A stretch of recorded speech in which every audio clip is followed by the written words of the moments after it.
The following is a sponsored segment. Well, this Valentine's Day, send a special gift to a hero. The Paralyzed Veterans of America are giving you the opportunity to brighten up a Veterans Valentine's Day this year. Joining us today, the Executive Director of Paralyzed Veterans of America, Sherman Gillums, to tell us how he got involved. Welcome, Sherman. Thank you, Veronica. So, listen, you years ago, why don't you take us back to how you got first involved with the organization and then how you moved into becoming its director? The organization is Paralyzed Veterans of America, and I was serving in the Marine Corps back in 2002, and I became injured at Camp Pendleton.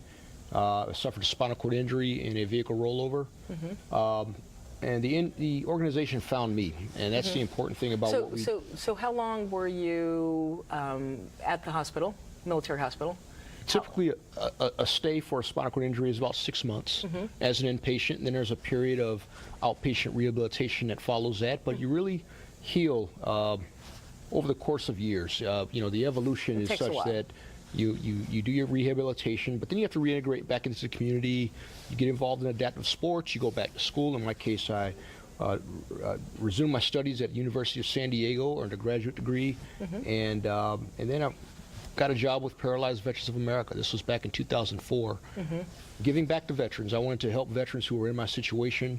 I was able to do that. Many of them were returning from Iraq and Afghanistan, and I found a place and a mission in this work through giving back through the organization, and it helped me. And that's something that you felt a passion to get involved with more, because you said they found you. And the fact that they found you and were assisting you, talk a little bit about in what ways they were assisting you.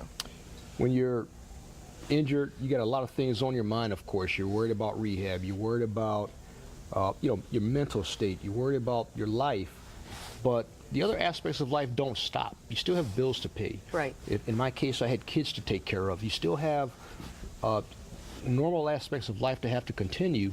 So when you get bogged down with things like paperwork, when you have to go through red tape to get benefits, and we're not talking about money, we're talking about adaptive equipment for your home, you know, getting a caregiver set up, things like that.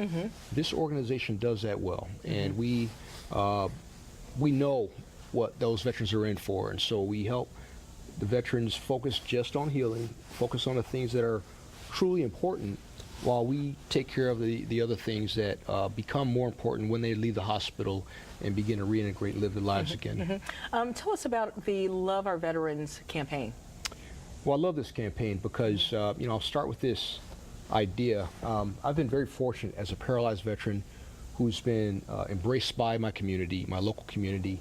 It's not uncommon for me to be in line at the grocery store, at a restaurant, and have some nice elderly lady come give me a big hug, or some mom or kids come up and hug me because they want to touch veterans. You know, they don't know me. They assume a lot about me because of maybe I'll have something that indicates my service, and I'm in a chair, but they want to feel like they're a part of it. And so this campaign allows us to do the same thing for men and women who are in hospitals, who are isolated right now, who won't feel the cathartic healing that comes with being touched by a stranger with a random act of kindness. And this way we can allow people who are watching to do that very thing. This is this is a way to do that, and the physical way that they can do that is by sending a card. Send a card, send stories, send photographs, and what we'll do is we'll take all those things along with WJLA, and we're really thankful for the partnership. We're going to take all those things and Godiva chocolates. Have you ever had Godiva chocolates? Yes, I have. It's to die for. It's like heaven in your mouth. But we're going to take all those things to the hospitals at Walter Reed and at Bethesda, and make someone's day, make a veteran's day with these acts of kindness from the community. And where can they go to get more information, Sherman? Well, you can find us at PVA 1946, either on Facebook, Instagram, or Twitter, and take the hashtag #LoveOurVeterans. Put it out there, make sure we get the message out there, but you can find us in social media and take part. I love the connection, veterans to Valentine's Day. That's Thank right. you very Thank much. you, Veronica. Thanks a lot again, and we've got a lot more of LTL, guys, right after the break. The proceeding is a sponsored segment.